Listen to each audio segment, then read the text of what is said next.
Wow!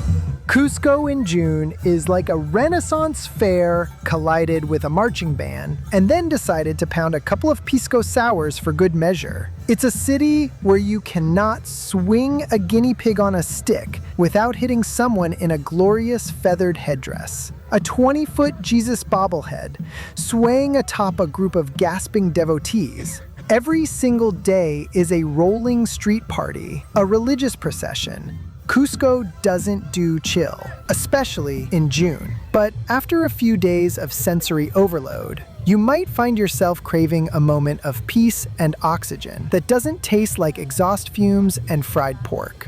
That's when you escape the glorious chaos of Cusco and head for the mountains. And out of these mountains rises one particularly flashy geological masterpiece. Rainbow Mountain, known locally by its Quechua name Vinicunca, which translates quite charmingly to Neck of the Vicuña. Rainbow Mountain is Mother Nature's answer to a rave party, where the colors don't wash off and the altitude hits harder than anything you'd score in the alley behind a club. So buckle up, Buttercup. Trade the chaotic confetti explosions of Cusco for the mind-melting technicolor stripes of Vinicunca. Because even in a place where grown men wear giant condor costumes and dance through the streets in homage to the sun god, somehow the real freak show is still out there, up in the Andes, waiting for you to climb it and curse every life choice you ever made.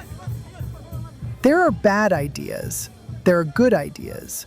And then there's waking up at 2:30 in the morning in Cusco, a city already 11,000 feet closer to heaven than your lungs ever agreed to, just so you can sit on a freezing bus for 3 hours to hike up an Instagram influencer's wet dream, Rainbow Mountain. Hi. Where's all these? I really want to take a horse, but I really need to exercise. This is going to be a challenge because there really is no oxygen up here. This is not as high as I've ever been. Highest I've ever been is Chimborazo Mountain in Ecuador, which is 5,000 meters. Right now we're at 4,800, but I think by the time we're done, we're going to be at 5,400, which will be far higher than I've ever been before. So, he said there's another chance to get a horse. I'm just walking, and I'm out of breath. So, this is going to be quite the amazing challenge. All right, so here we go. Holy cow. Oh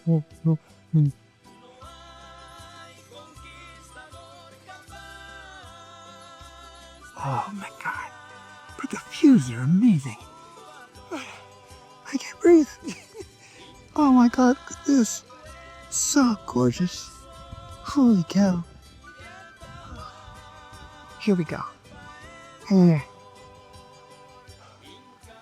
I'll bring you back out if there's something much more amazing. What's really amazing is that we are up so high. And it is very cold. But at the same time, when you're up this high, the sun is really intense. The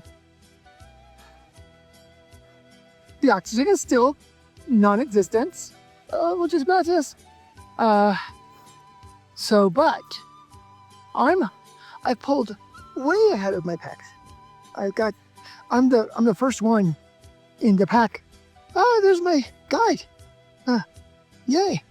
I think I've been having, first of all, I had a month in Cusco to acclimatize, but I also had cocoa candy, which I tried to share with people, but they seemed a little skeptical. But one person took it.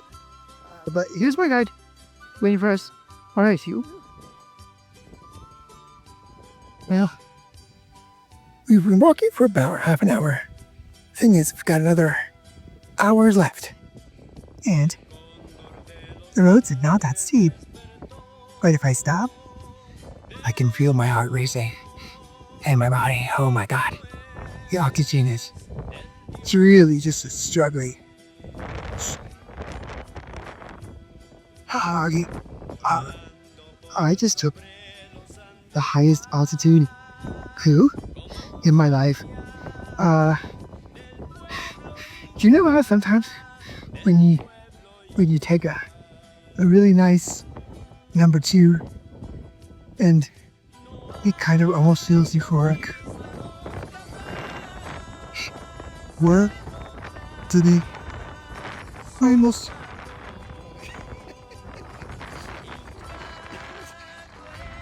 I don't know why, but the really good feeling of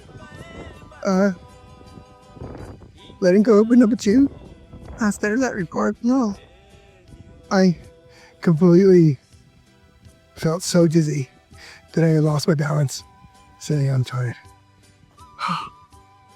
Anyway, I wanted to share every single moment with you of this historic walking trail. So I will put you away and take you out again in a little bit. Look at those cards people have put together. Little stacks of rocks in most places. True trekkers would be like, oh my god, that's not right. Because when you trek or you walk great distances, there is a principle called leave no trace. That doesn't just mean don't leave your garbage. It means don't pick the plates. Don't walk on trails where there are no trails. And don't stack rocks. But I think here, nobody cares. Because what hasn't been trampled by humans is certainly being trampled by llamas. Alright. And what is a bit concerning as I keep walking here is it looks okay. I can see friends there. I can see friends there. But what's really concerning is I can see people walking up the side of this freaking mountain to the top of that. Alright. That is where there's definitely no oxygen. And if I'm gasping, walking on a flat surface, this is gonna be insane. Oh my gosh. Alright.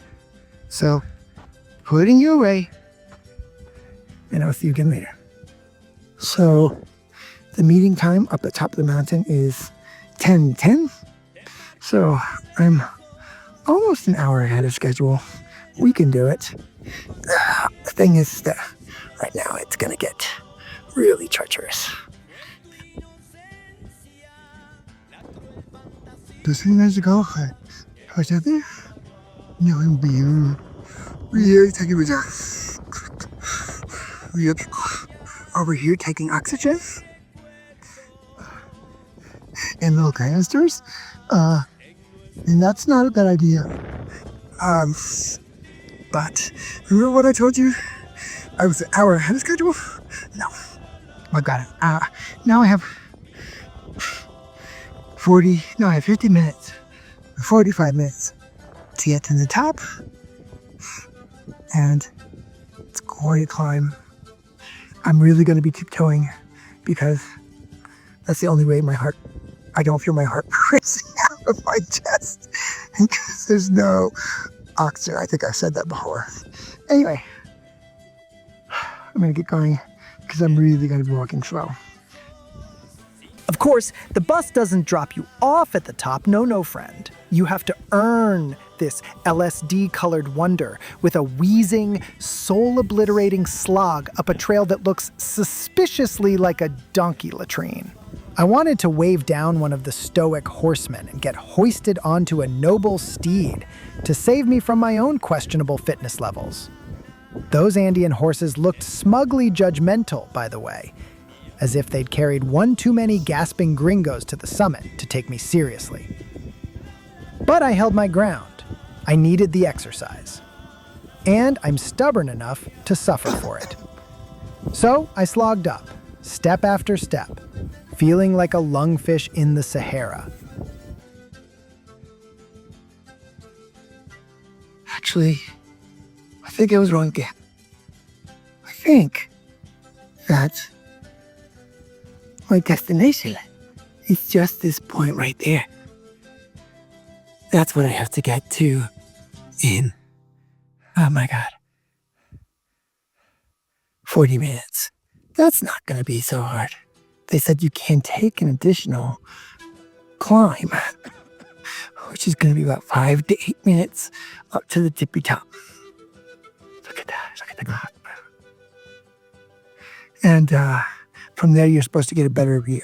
But we're going to meet back down there at 10:10. So there we go. Final ascent. My God, this is going to kill me. Oh my God. One step at a time. The final ascent coming up. To be one step at a time. The view is insane. But what's especially cool is that there's condors flying over our heads, like right above our heads. Where'd they go? Ta-da.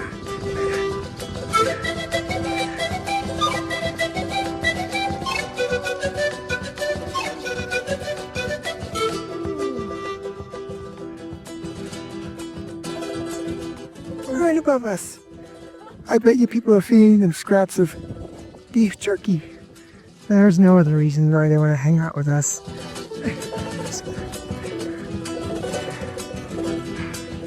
Here we go. Oh my God. I didn't think I was sweating, but I just got salt in my eye.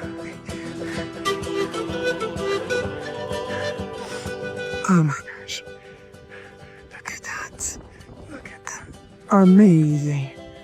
Oh, what a great greeting.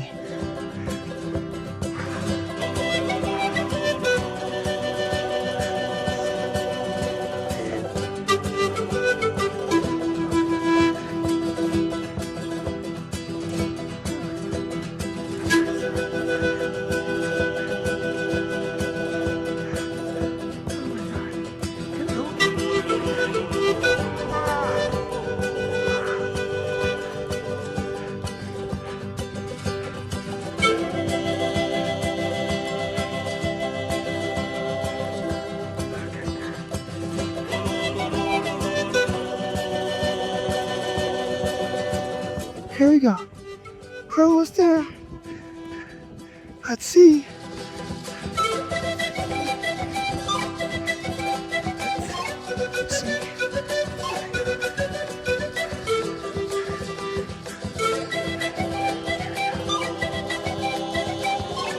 We made it.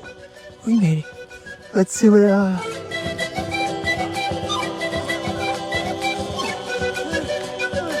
let's see what the payoff is. Come on. Let's get up over here. Come on. No shit. Sweet.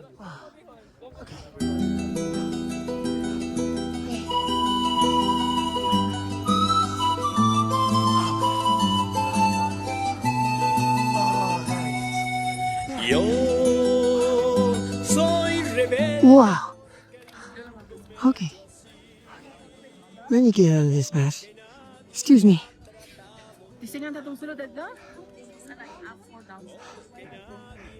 So, I've got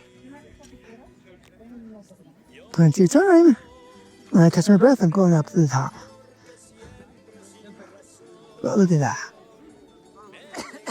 From the top, we'll get a better view. Rainbow Mountain was buried under a glacier until about 2013, believe it or not.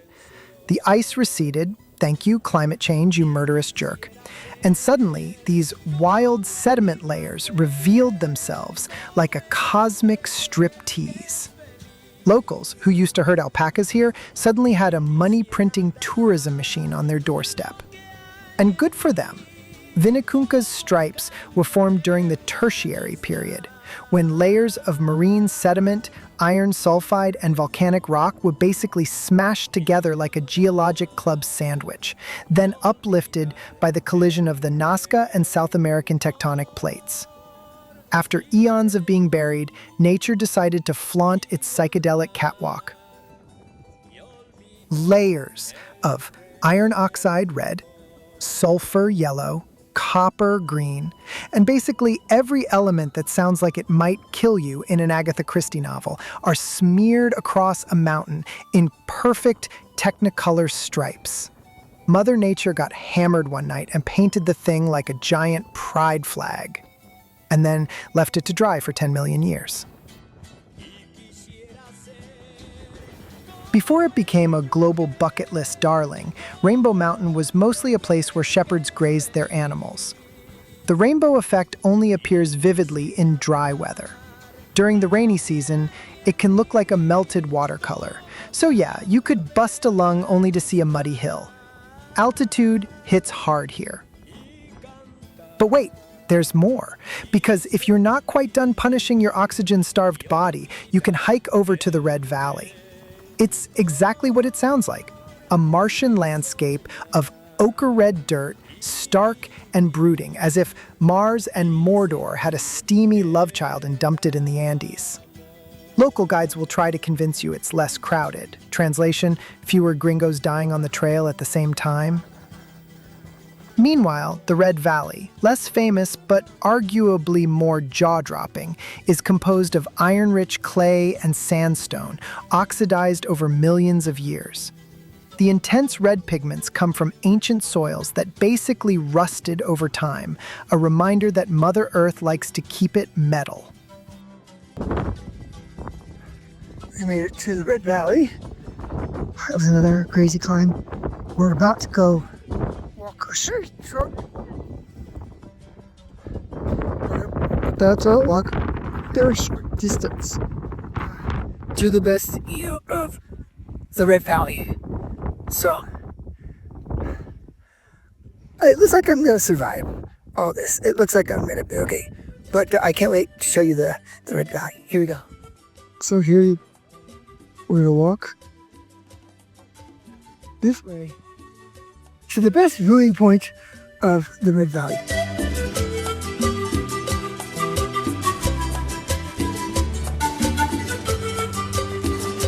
De nuestro amor, ¿qué más recuerdas? Si una canción, la noche aquella que te entregó aquel poeta que se inspiró en mi tristeza. Porque aquella noche presentía que su amor ya no sería como antes para mí. Pero fue bonita aquella noche cuando dos que se han amado se despedirían así. Era de esperarse cuando yo la vi alejarse Look at the alpaca. de mi lado. Yo jamás había llorado por su amor, pero esta vez lloré.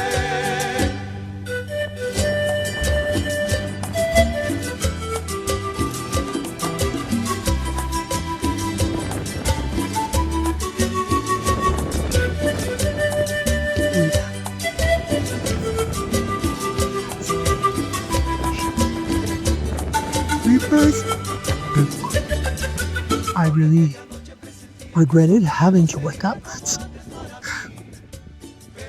at 4 a.m. for this, but I just for this week here, it's worth it. Come on, you'll get to see this every day.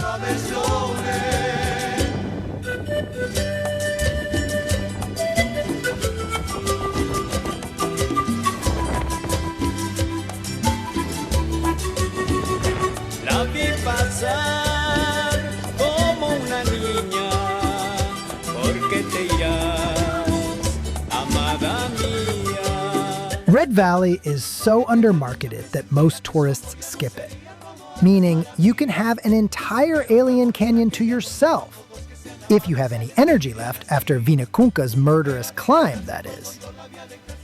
If there's one lesson Rainbow Mountain teaches, it's that Mother Nature is a magnificent, unpredictable troll. She hides a Technicolor dreamscape under a glacier for millennia, then yanks off the sheet and lets hordes of panting backpackers crawl over it. You'll wheeze, you'll curse, you'll taste colors in your mouth you didn't know were there, but you'll stand on top of this Andean rainbow, arms outstretched, high on thin air, and think, yeah, worth it. Until, of course, you have to hike back down. Of course, the moment I finished taking enough victory photos to feed my fragile social media ego, I realized something. The hard part was over. So, screw it. I earned a bit of indulgence. I hired a horse for the ride back down the mountain. So I worked my way up, which was the hard part. It's kind of easy going down, but I want to treat myself to a horse to ride. So I cut. Look at this beautiful. She's beautiful. Oh yeah. You're my Uber. Done.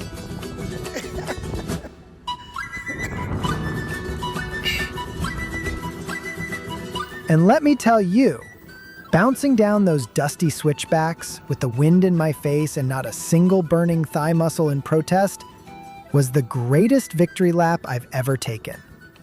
I loved every second of it, even if I probably looked like a delirious toddler on a carousel. Go. Climb it. Curse it. In the end, Rainbow Mountain and the Red Valley deliver exactly what you come to Peru for. Beauty that punches you in the face, culture that humbles you, and a reminder that altitude will always, always win. You'll leave with sore legs, a head full of color, and a story that makes the clanging chaos of Cusco seem almost quaint in comparison.